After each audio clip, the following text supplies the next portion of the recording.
All right. We are back for another awesome episode of Life on the App. This is episode number 76, believe it or not. 76, super exciting. We've made it this far and we are not stopping. We are not slowing down. And we're bringing all the hottest guests, starting with Dr. Angela Smith, who I have today. How are you? I'm great. I'm excited to be here. Cool. I'm excited to chat with you. Of course. I'm super excited. And I'm going to give you all of your flowers, especially all of your letters at the end, which I will definitely make sure I hit. And you'll have to explain to me what they all mean. Sure. So we are here with Dr. Angela Smith, PT, DPT, ATC. Dr. Angela Smith is the founder and owner of PhysioFit Delaware, a sports and performance physical therapy clinic dedicated to helping individuals build, maintain, and engage in active lifestyles. Since its conception in 2020, Ange has made PhysioFit Delaware a hub for personalized one-on-one care, blending a rich clinical experience with cutting-edge research and technology to serve the greater Delaware community. Her passion lies in empowering patients to achieve their physical goals through evidence-based treatment and expert individualized attention. Ange has a tenure at the University of Delaware, Go Blue Hens, both as a student and a professional. She received her undergrad in athletic training, a doctor of physical therapy, and both from UD. Prior to launching PhysioFit Delaware, Dr. Smith spent 12 years at the University of Delaware as a physical therapist, clinical instructor, residency mentor, and assistant professor of practice in the nation's #1 ranked Doctor of Physical Therapy program. After leaving her clinical position in 2020, she remained actively involved in UD academia as the research PT for the Delaware ACL and tendon research groups. Super excited to talk about that. Delivering professional education through national presentations, book chapters, and journal articles on sports medicine topics, including ACL and tendon injuries. Dr. Smith is part of an elite group of physical therapists nationwide, holding dual certification as board certified specialist in both orthopedics and sports by the American Board of Physical Therapy Specialists. Outside of work, she is a diehard Philly sports fan, great timing, Go Birds, lifelong fitness enthusiast. She played soccer for over 20 years, has completed several sprint triathlons, one full marathon, and countless 5Ks.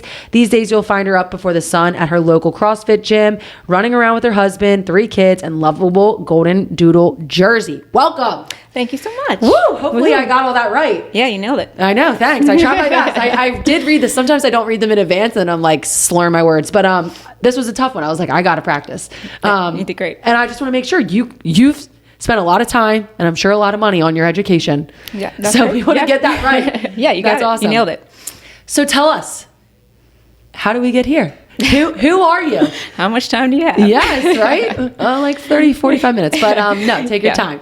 How do we get here? We're a Delaware girl, right? I'm a Delaware girl. Yeah. Love it. Moved here when I was 4. So my husband likes to say I wasn't born here, but where were you born? I was raised here in the Midwest, okay. in Kansas, actually. Oh, whoa. Yeah. But he's from South Jersey, so he doesn't count anymore. Doesn't count. Yeah. Is he a Bears fan though? Oh yeah. Oh good. Thank God. Totally. Pretty much spent my life here. I went to St. Lawrence for high school, and then I did my undergraduate degree at University of Delaware in athletic training. I took a year after that and worked and quickly realized like long term I didn't want to stay in athletic training. Right. A place to be in the long term. Yeah. Just hours wise and Is training like taping ankles? Like what is training? What's the difference? So athletic training is you're doing care for specific team. You're on the sidelines. You're doing you're with a sports team. You're with high school. Yep. Collegiate, professional. Grueling hours. Spreads the gamut, right? God bless a lot those of travel. people. Yeah. Oh yeah. They're Tons amazing. Of travel. Yeah. Exactly. And so I went back for my graduate degree, my doctorate in physical therapy. I finished that degree. I graduated, class of 2006 was when I graduated from PT school.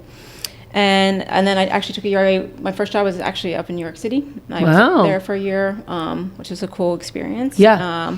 And then very quickly, a job opened at UD, and that was, again, it's just sort of like a, it's a great place to be. Yeah, no brainer. Right, no brainer, yeah. And from what I've heard, that's like one of the best in the country. I think I kind of said it in there, #1 ranked doctor of physical therapy program. Like they are best of the best. Yeah, so, from and very hard to get into, right? Super hard to get into, very competitive. Yeah. And so an opportunity came up to come back and no brainer and work there. So I came back in 2008. And I worked there for 12 years, wow. full time, doing all the things that you said in my bio. And then along that course, I grew up there. That was where I became the clinician. That's like your whole 20s and 30s. Yeah. Early 30s. Yeah. Yeah, exactly.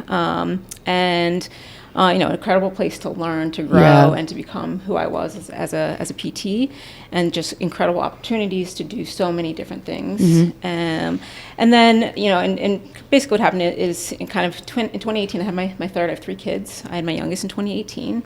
And it was just getting harder and harder as a full-time working mom, and the kind of demands in the job that I was in, and I just knew I needed something different. And so I spent a really long time sort of crafting my plan and what I wanted to do. And basically what I kind of decided, because I was in lots of different positions when I was there. I was teaching, I was doing research, and I was in the clinic teaching PT students how to become PTs. Right. And basically crafted sort of a plan where I was going to come out of the clinic at my full-time position and still teach 1 class a semester. Nice. And still do some research work. And then I was just so like 3 days a week was what I was going to do there at UD. And then I was going to work, like contract PT work to keep up my clinical work, actually for a colleague that had been in private practice. It was just her solo practice, right here close to home. I live in the city. And I was going to do that 1 or 2 days a week, and kind of had just put together this really perfect plan. Perfect, beautiful. It was exactly, perfect plan. Laid that all out. My last day in my full-time position was February 14th of 2020. Wow. Crazy timing. So this is it's a month before, because the world shut down on March 14th. Correct. Yeah. So my story at PhysioFit Delaware is a very, very COVID story. Cool. So basically fast forward, I'd been, seeing patients for a couple weeks. I was still doing some teaching and some research, and then everything shut down. The university shut down, the clinic shut down. Wow. Where I was, treating patients inside the gym shut down. Wow. But people still needed help. Like, how does that just shut down? Yeah, it was hard. The bigger clinics, like the corporate clinics, stayed open. The ATIs and that kind of thing. They had to, because if you're in the middle of a rehab, like, what are you going to not go? Yeah. But the university, it's on students the went home. So classes shut down. I was teaching. So I was home with a 2, 5, and 8-year-old. Wow. They were 2, 5, and 8. My kindergartner that was in online school, and a second grader that was in online school, and a toddler. And my husband was working from home. And, oh my gosh, you had to go crazy. Yeah, so it just kind of like my world just kind of blew up. Yeah. And I didn't have. I could have gone in to treat patients inside the space. I'm inside of a gym, but the gym was closed. But I could, as a healthcare professional, I'd have been seeing people for 3 weeks because I didn't have any patients, right? Right. You just started. I just started. I was still doing a little bit of research. It was just kind of like, it was a true COVID disaster. Yeah. And then, long story short, kind of fast forward, June, everything kind of started opening back up, right? And I was going to get ready to get back into the clinic space that I was in, and still do a little bit of research. The teaching portion of what I was supposed to do in this plan that I had laid out, because of COVID and because I had left this full-time position, they had put an S contract. They had put a freeze on what's called an S contract. So I wasn't a full-time clinical faculty member anymore. Right. I was now an S contract employee to teach. And because of COVID, the university had put a freeze on that, so I couldn't teach. So that teaching went away, and research was still there because it was different funding, things like that. So I was still doing a little bit of that, and then all right, let's go. I want to get back into the clinic and start seeing patients. And very long story short, I at the time when I laid out this whole plan, I was like, I don't want to be a business owner. I don't want to market. I don't want to have to run a business. You just wanted to do your job. I just wanted to do my job. Yeah, right? And help people. Help people, treat, do this stuff at UD, and, be able to be there and for my family in a way that felt better for me in terms of flexibility. I get that. And totally get that. Stuff, right? And when everything kind of opened back up, the colleague that I was, sharing space and contracting with, decided, COVID kind of had changed and flipped her world upside down too. She'd been in this space for 10 years, and she decided she was done. Everybody's like whole world just was rocked. Yeah. Because I think we are all forced to sit in like our silence and our thoughts. Yeah. Or the opposite of you, the craziness of 3 kids being home. Yeah. There was no silence. Yeah. There was a lot of thoughts and no silence, I think everyone rethought everything. I quit my job a year later. So I think a lot of people came out of that with that. Yeah. So it was like, and so, this, this kind of perfectly laid plan that I had. Wild, blew up. It just completely blew up. And so I had to rethink and kind of, decide what I wanted to do. And, I ended up, what ended up happening was basically November of that year, I formed PhysioFit. I took over the space that I was just supposed to be like using a couple of days a week. I formed, my own business. I did all the things I said, built my own website. Right. You have a great website. Thank you. Yeah. It's actually due for, you'll see in that. It looks good. Everybody's masked and stuff like that. So, yeah. I did notice that. There are some mask photos. Yeah. Yeah. I actually just got really great new photos done. Nice. Perfect. Put together. So, but I did all those things, and figured out how to, do it all at once. To basically figure out how to run my own business, right? From everything from, like forming it, like I said. You have to deal with insurance and oh my gosh. Just all the things, right? Yeah. And I was still doing, I was still doing research work. So I wasn't full in like treating, 5 days a week. And I continued to do some research work literally until February of 2024. Wow, so you 4 just years, stopped. I just stopped about a year ago. So 4 years, I was still splitting my time 1 or 2 days a week, going down doing my research work, and then just kind of slowly building my business, my private practice, and building my business. Yeah. Wow, that's a lot. Yeah, it was a doozy. Yeah. So did you always know you wanted to get into this world? Like at what point in your life were you like 8th grade, 9th grade? Like I'm going to do this, or was it like we kind of found this kind randomly? of in terms of like physical therapy and stuff? Yes. I always knew I wanted to do something in healthcare. When I went into college, from high school into college, right away, I knew I wanted to do the athletic training program. Right. I played sports my whole life. I'm a sports fanatic. I like being active. Yeah. And so the athletic training piece, like I knew right away. Right. And then no brainer. Right when I was finishing up college, I already kind of knew that long term, I wasn't sure that I was going to stay in that. I actually thought I was going to go to PA school was my original plan. Yeah. I was going to work for a year, take the prereqs and go to PA school. And then in my first job at undergrad, I was the first athletic trainer for Kirkwood Soccer Complex. And nice. So spent all my time there riding around the gator, treating soccer players and working You're in the trenches. Weekends. Yeah. But I was contracted. I actually worked for Christiana Care at the time. And so I had like 30 hours a week at the Kirkwood Soccer Complex, and 10 hours was in the PT clinic. And that was my first job. And I really enjoyed the rehab aspect when I was in the PT clinic. Yeah. And like I said, it was probably only a couple months where I was like, I'm going back to PT school. Right.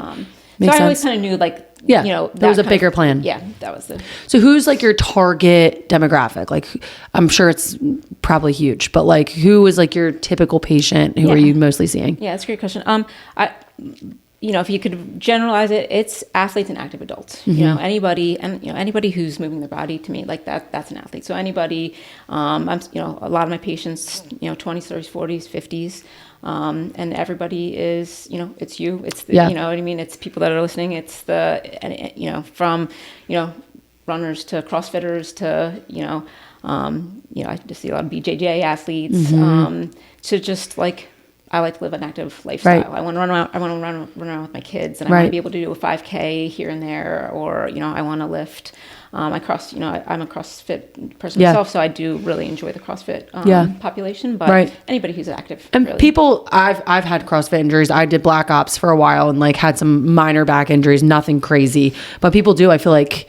Some of those movements are super complex, and if you do them wrong one time, like you got to be careful. So yeah. I mean, and anybody who's active, stuff's going to come up. Always. It doesn't matter what sport you're doing. It doesn't matter if you're active. That's the price of being healthy and active. Totally, and it's 100% worth. It's part of it. The side effects of the opposite side, being sedentary and not being involved, right? Those are way, way worse than what you're going to deal with. Yeah. The quote I keep coming back to is like, choose your heart. You can either be unhealthy and fat and miserable, or you can get out of bed at 5 a.m. and go to the gym. Yeah, like they both suck. Yeah, 100%. But they're both, you choose which one Choose your heart. Yeah. So I'm a 2-time ACL tearer. In my first one, I was club basketball at University of Delaware. I was telling the team this story the other day. I tore and I actually got an email probably from someone at your program to like join a study. So I tore my ACL and my first one was in 2014. Yep. So I probably would have been with you. Yep. I did not do it. I was like freshly 21. I just tore my ACL. Yep. I was single. I was in my prime, and I was like, woe was me. It was horrible. It was a horrible experience. Just timing of life. I wish I had done it in like high school when I had the support and the help, but I was like, 21 and on club sports. Like I was so embarrassed crutching around campus. Yeah. But my second ACL tear was kind of what you were saying, like that active lifestyle. I actually tore it while I was coaching. Yeah. So I was coaching, I was demonstrating how to hit in volleyball. I was like demonstrating to my 6th and 7th grade volleyball team and boom, popped it. Like so silly, so dumb.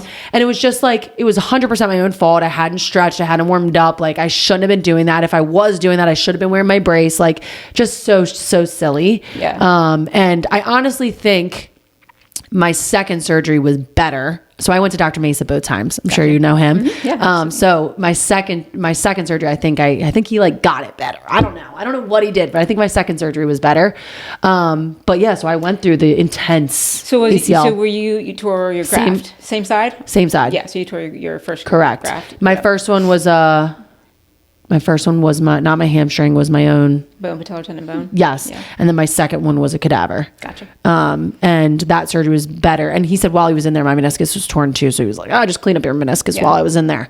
I'm like, oh, cool. I mean, part of the reason why your second one was probably better is because you had the cadaver graft. So you're not dealing with the healing of your own tissue, right? Totally. There's pros and cons, and we don't need to go down. And in hindsight, I wish I had done that. He thought I wanted to like get back to sports, and I was like, I don't need to play basketball again. Like I just want to be active. Yeah. So my second surgery, we went into it with a way different mindset. Sure. Yeah. And then funny enough, my husband tore his ACL. And so I helped him through his first tear, and he helped me through my second. Gotcha. So we have that fun little bonding. What advice would you give to someone who's like fresh into this knee world, since you have so much experience in ACL, like someone that had freshly torn their ACL, someone that's just about to go through this? Like, what do you do? Yeah, that's a great question. This is something that I've done in terms of just research, and when I do talk on this, in terms of presentations, it's called shared decision making. So, somebody is, fresh torn their ACL. A lot of times people don't know, they don't know that there's options. So meaning that was me. It's, and part of it is how we treat here in the United States, which is different than a lot of the other parts of the world. Yeah. But, the gold standard here is tear ACL, go to surgery. Right. And it's not your only option. Yeah. So if I tear it again, I'm not getting the surgery. Yeah. 100%. I'll never get it again. Yeah. So there's lots of factors that go into making that decision. Yeah. But that's literally what my research on is, what I go and talk about and do these presentations on is how you make that decision. So the first thing is just, again, understanding that you have options. So, going to see somebody, that has the knowledge. And so that does include, an orthopedic surgeon, but it also includes a physical therapist. Yeah. And whoever else is on that shared decision-making team. If it's, somebody, a kid, right. high school, mom, dad, coach, and the things that go into that. I mean, there's lots of contextual things that go into that decision, but, it is, what do you want, what kind of activity do you want to return to? Right. What's the timeline for that? Right. What are your goals? Are you willing to modify activity?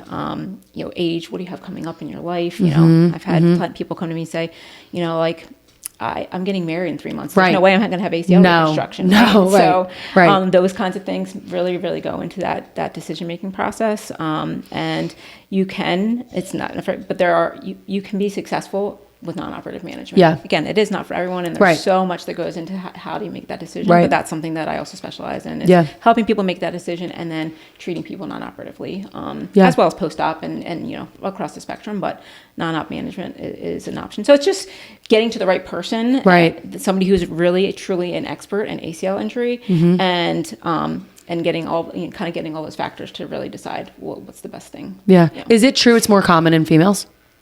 It is. So yes, it is more common in females. There's lots of factors that go into that. Still some things that we we don't know. Some of it has to do with just anatomically how females are built. Some of it, there is actually a lot of research that's going into it. Does it have anything to do with what females are in their menstrual cycle? So hormones, interesting. can play a Totally. role. That would make total sense. Yeah. Yeah. And again, like some biomechanical factors that can go into it. But yes, it is far more common in females. If you take the same number of of the athletes in a certain sport, and you look at how many opportunities there are for them in terms of what they play, the risk is much higher in females. Yes. Interesting. Yeah. And then I think I saw a stat one time, or while I was going through it, that like you're more likely to tear it twice as a female too, or something like that. Am I making that up? And so there is more. So in second injury is also common, right? Yeah, it happened to me. Right? And so, and second injury can be you tear your graft, right, your ACL reconstructed knee, or it could be you tear the contralateral or the other side. It is more common for males to tear their graft and for females to tear their contralateral side. But so interesting. Regardless, second injury rates are high. So they're high as 25 to 30% of people having a second injury. Yeah. And then the other thing that's kind of like the big thing, and that a lot of people don't know, you've experienced this twice, is one, it's a really big rehab. It is. When I toured the second time, I'm not kidding you, I sobbed, horrendously sobbing for probably 2 straight weeks. Every day, woke up, cried all day. Yeah. Because I knew how horrible the rehab was. Yeah. And so the first time I was like, whatever, I'll get a surgery, whatever. So the second time, and Dr. Mesa, it's funny, I coached his daughter. So when I tore my ACL the second time, his daughter was on my team. So I'm laying on the ground. I knew I tore it. I'm laying there. I'm like, I know I just tore this ACL again. Yeah. And she's like, should I call my dad? And I'm like, go ahead, whatever. And when he told me the news, he told me the news in person, Dr. Mesa, let's not do that again. Because I was uncontrollably sobbing, because I just knew how bad it was. And I was like, you know, right? And I would rather give birth. I truly would rather give birth, because the birth is one day. It's 24 hours and you're like, we're good. But ACL recovery, especially that first, I'll say 6 weeks, 8 weeks, that stim is horrendous. That and I almost got addicted to Oxy the first time around, because they just give you Oxy to a 20-year-old. They're here you go. And I'm popping Oxys like they're candy. I didn't know. So it was just, I had a horrible experience the first time. So the second time I went into it way differently, luckily. And that's why I'll never do it again. I mean, that's where, I spend a lot of time in education, educating my patients about, things like what the rehab process is going to be and being realistic. And there's just such a mental side to the mental health. I should have been in therapy throughout that, mental health therapy, because I was a mess. The second time, especially, I was a mess. It's horrible. That recovery is insane. And it's long, it's really 9 months to a year. And a lot of times it changes people's identity, because it does. These are primarily, it happens across the spectrum, but cutting, pivoting sports are where it happens the most, right? And so you're talking to someone like that, they're an athlete, and that's how they identify, and you take away their confidence and their confidence, everything, and their how they identify as and especially when we're talking about teens and 20s, right? You're trying to figure out who you are, and I'm an athlete, and now that all gets your world gets rocked. So. I was on crutches my 21st birthday, wow, poor me, right? But I was single. I was this is my time to shine. And I was on crutch. It was just the worst. And then after I went back to club sports, so I tore it my junior year. I rehabbed that whole year. And then I went back my senior year, and I didn't want to play. I was on the team. I was on the bench. I went to every game, every tournament, never missed. But I would just sit at practice. I wouldn't play. I would just avoid. Because I was what's the point? I don't want to go through that again. It's just club sports. I loved it. I loved my team. But it truly wasn't worth it. My whole identity was just rocked. So rocked. But then I did find a love for CrossFit again. My second ACL tear, I had Black Ops. I went every day. I went and I would just sit there. Same thing as basketball. I would just sit there and just be part of a community, because I was so depressed. I was so miserable. It was hell. So let's kind of talk to the flip side of this. I have a daughter, right? Girls are more likely to do this. What can we do to maybe be more preventative in this space? How can we help the young athletes of our world not go through what I went through? Yeah, that's a great question. I mean, obviously it'd be great to figure out how we could completely prevent these injuries from happening. It's high, it's prevalent. It's never going to go away completely. But as the research emerges, there are things that can help. So there are prevention programs that are successful, and they're pretty simple in terms of what you have to do. The aspects of it are simple. What's hard is the implementation. So there's several, research-based programs. FIFA 11 is a big one that, it's not just for soccer, but again, there's a PEP program. They're out there. There's, with lots of research behind them and how they are successful, but they're only successful if they're completed. So, right, we're talking about athletes that need to do this. And so it's an additional thing. So most of them need to be done, take a minimum of like 30 minutes twice a week at a minimum, right, to be successful. And you tell a coach that in addition to everything else that they're doing, they need to be in the weight room, they have practice, all the things, right? And you also need to do this program that's 30 minutes twice a week that you need to figure out how to add it in. Yeah, it's a lot. And so compliance, we've looked at this in collegiate sports, and it's the compliance rate. Like, it's, they'll start strong, right? And then it drops off. Right. And so those that stay with it, you'll see a reduction in injury, and those that don't, it goes away. And it's like, it's powerful. Yeah. So, and like high school girls, they're not going to spend extra time, 30 minutes after practice. If you just have a 2-hour practice, now you got homework and, all the other things. So it's tough. It can be done, but it's tough. And again, like I said, it's never going to go away, but reducing the rate would be great. And then reducing second injury is really where we're also trying to figure out too. Yeah. Okay. So kind of to pivot, part of my journey right now is I'm trying to lean more into the motherhood side of my life. I have a ton of friends. Jade on our team is pregnant. People in my life that are becoming moms. And I'm super, super passionate about, even if it's one person that sees this and is inspired, right? Yeah. So tell us about, you had 3 babies while doing all of this. That's first of all, amazing. What was that experience like, pregnancy, postpartum, getting back to work? Tell us a little bit about your journey in that world. Yeah. I mean, great question. Just like everyone else, rocked my world, right? Cliche, but my kids are the best thing that ever happened to me. Same, but it's hard. It's very hard to be a working mom, and just hard to be a mom in general. Yeah. And so I think after each one, I kind of sort of reassessed and, figured out hey, can I keep doing what I'm doing? And each one kind of changes how you totally kind of approach life and what you want to do. I very much, it takes a village. I try to be, I've heard you talk about this, I think I've listened to a couple of the other podcasts, but I definitely am in that person that's it's hard. It's and it's okay to say that this is really hard. Yeah. And you're never gonna figure it out, right? You don't have all the answers, and as soon as you think you have it figured out, something changes. So really just leaning in on family, whoever's friends, there. Yeah. In terms of that, I think it's really important to talk about how hard it is, right? Totally. Validate it. Yeah, just validate it and really talk about how hard it is. And through each stage, it doesn't get easier. It's not easier as they get older. Right. It's harder. Right. It's different hard. Yeah. It's not maybe harder, but it's different hard. Yeah. And so I just really try to really lean into I have a good crew of mom friends that I really lean hard into to help support. And figure it out, right? Yeah. Yeah. So back to the motherhood stuff. Yeah. Vince and I were just talking about this yesterday. I have surrounded myself as well with some amazing mom friends. And I feel I now have this generation below me. Jade's now pregnant. She's entering this. I have a great group of women that are they're all with 2-year-olds and 3-year-olds, and we all love each other and support each other. And then I have Courtney and my friend Adrian that are their kids are older than mine, right? And I'm watching them go through their stage, the stage behind me, the stage I'm in.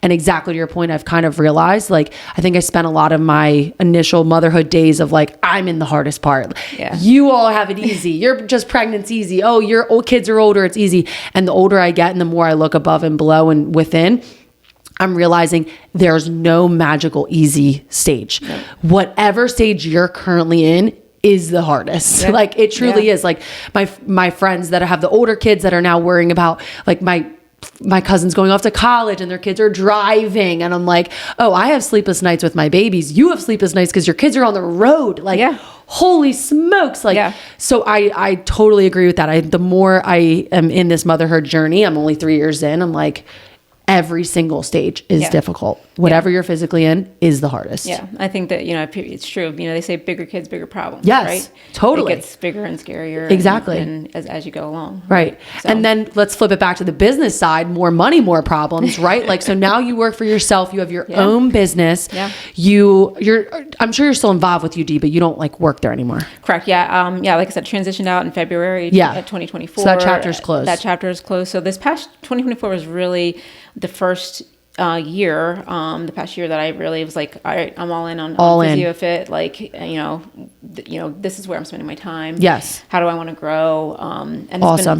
It's been cool. It's been you said February 2024. Mm-hmm. So we're coming up on 1 year. Yeah, we're coming up on 1 year. That's that exciting. I've been all in on PhysioFit. All in. Okay. So what would you say business wise, not like medical wise, business wise, what's one of the biggest lessons you've learned in this past year?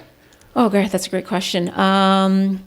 That I think you have to be. I'm a perfectionist, and Same. I want everything from my website to social media to all those things to be perfect. Yeah. And there's just there's no such thing. There's no such thing, right? Like, and so just like you're gonna make mistakes, and that's how you grow, right? Yeah. So just trying to give myself some grace with that and just figure that out as I go, right? Yeah. So what makes your practice different? So I did my therapy at ATI. Vincent did his, I'm blanking, not ATI.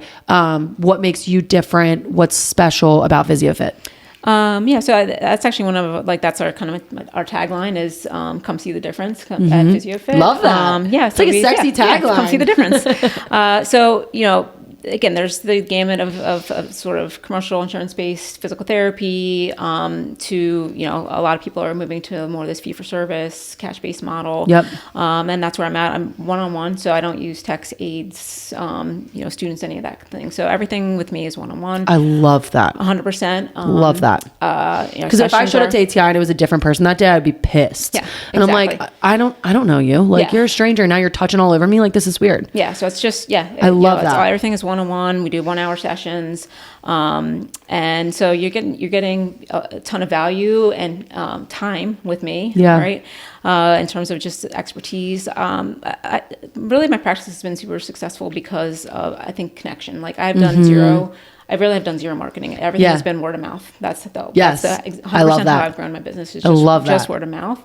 And I like connecting with people. And so when you're one-on-one with somebody for an hour, right, you're getting to know them. We spend a lot of time together. Right. I use an app to really connect with my patients in terms of, I'm going to spend an hour time, but I'm not going to sit here and watch you do this exercise and I'm going to count your repetitions. Right.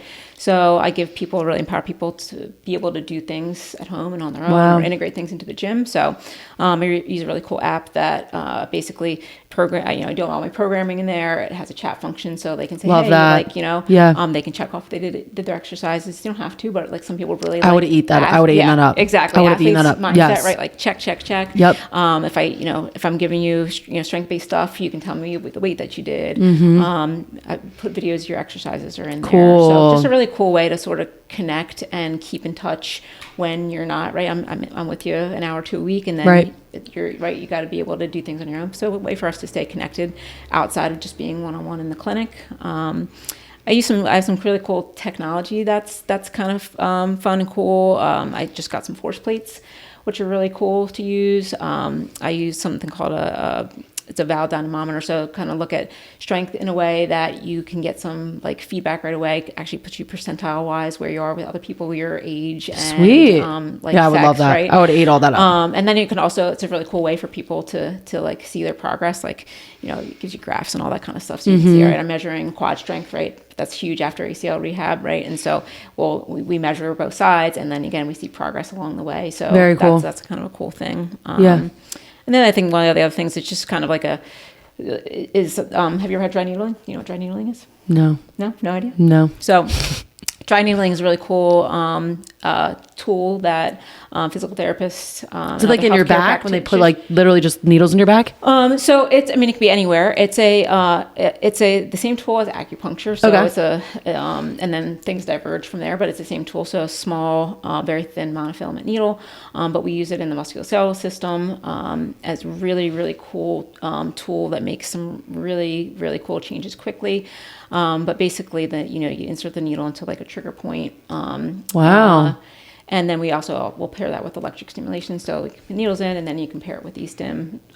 That's been something that's changed how I practice in the last couple of years too. Nice. Is being able to do some dry needling stuff. Which is Wow. cool. Yeah, I've never done that. Yeah. I would be into it. Yeah. I would do whatever you tell me to do. I mean, all this experience, I'm like, and I just know how good the program is at UD. Were you at Star? Mm-hmm. Yeah. Was it always at Star? It wasn't always at Star. No. Yeah, we were actually in McKinley, which was right across from Grotto's. That building has since been knocked down. We were like literally in the dungeon. We were in the basement of McKinley. That's where the program was when I was in PT school. It's insane. And then when I first started working there, we moved to, I went back and started working there in 2008. And then in January 2014, we moved to Star. Yeah. So it's crazy to think. I cannot believe it. Star's been there for 10 Yeah, years. That's crazy. Yeah, but yeah, we designed that clinic. That space is stunning. Yeah. But yeah, so we were in Star for a while. Yeah, I'm very familiar. So before I quit my job, I was at JLL, which was a commercial brokerage firm, and Star Towers are listing. So once UD built out that like first floor space, and then once they hit the tower, we handled the tower. So I was there all the time.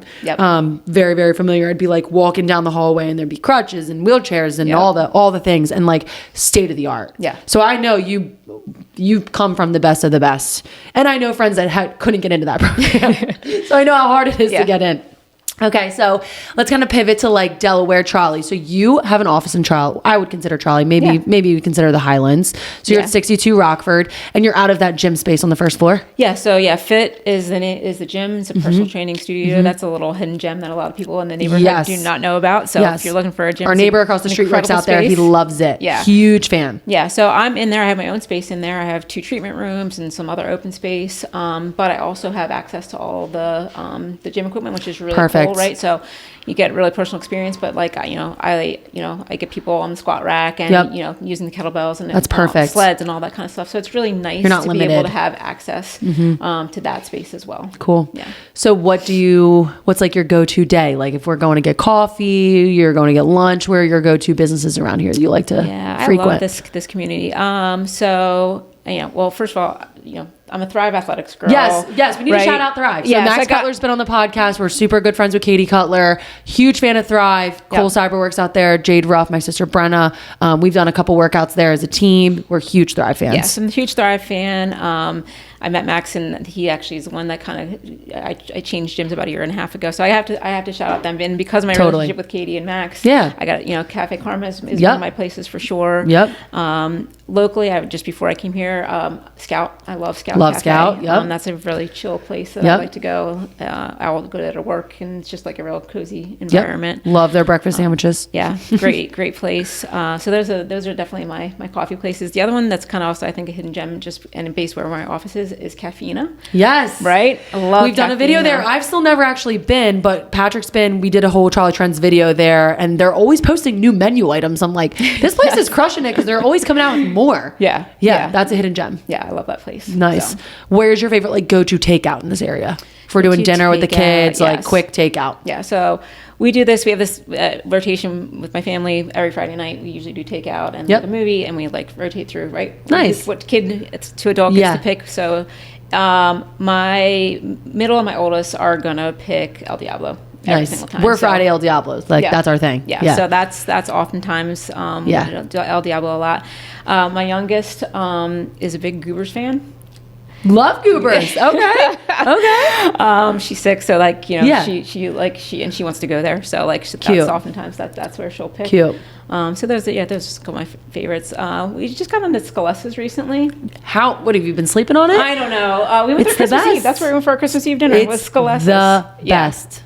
So huge fan of them now. I love that. I love Shalene's. Yeah, especially totally. especially like in the nice months. To Consistent. sit outside. It's consistent. You know what you're getting. Good Yeah. vibes, good service, good food. Like very consistent kitchen leans. Yeah. Yeah. Good answers. And I gotta shout out Rocco's. Yeah. Yeah, Rocco's another. I haven't been. We don't go there as much, but I used to go. Court and I used to go there every single So week. she does Friday nights. Yeah, Her Friday family does nights, Friday yep. nights there. Yep. And we've been trying to get Susan Rocco on the podcast. Here's another shout out to her. Yeah. But big Rocco's fans. For sure, during COVID, they would do the Dining Under the Stars on Wednesday nights, and we would hit that like every Wednesday. That was the bomb. Yep. Yeah, we're huge Rocco's fans. You gave great answers. I think Thank you. besides Cafino, which I've just never been there, which I'm sure as soon as I go, I'll love it. Which they have kids menus too. A kids do menu. now, yeah. Yeah, so I have no excuse not to go. But yeah, I think every answer you hit, I'm right You're there on. with you. I'm on your bandwagon. And you're a huge huge Philadelphia sports fan. Yeah, love Philadelphia. How are we feeling sports. about the Eagles? I'm feeling great about the Eagles. Same. That game was awesome. I can't believe they put 55 points up. Insane. I'm excited for them, kind of rematch with Revenge. KC, right? Revenge. Yeah. Yeah, I saw something, I think Jade said the other day, it's like, it's literally the Chiefs versus the world. Everybody's Yeah. on the Eagles side. Yeah. Everyone's over the Chiefs, let's go. So I think it's literally Chiefs versus the world. So we'll see. When this comes out, we'll be a week out, right? Because we have a bye. There's no game this weekend, right? Nope. I look at Patrick. I don't know why. No game this weekend, so we got to wait 2 more weeks. But when this comes out, we'll be a week out. And go Birds. Anything Birds. you want to leave us with? Where can we follow you? Anything you want to leave us with? Yeah, like I said, I'm right here in the Highlands, so local, come see me, right? You can find me, reach out, schedule an appointment, whatever you want. www.physiofitde.com is the website. Social media, I'm dr.angela.sportspt. That's on IG. We'll tag her. You'll tag me. And you can find all my contact information on my website or send me a DM. Come see me. Or hit me up and I'll connect you. Yeah, exactly. Well, thank you so much for coming on. Another awesome episode of Life on the Ave. Thank you everyone for tuning in, and we'll see you next week.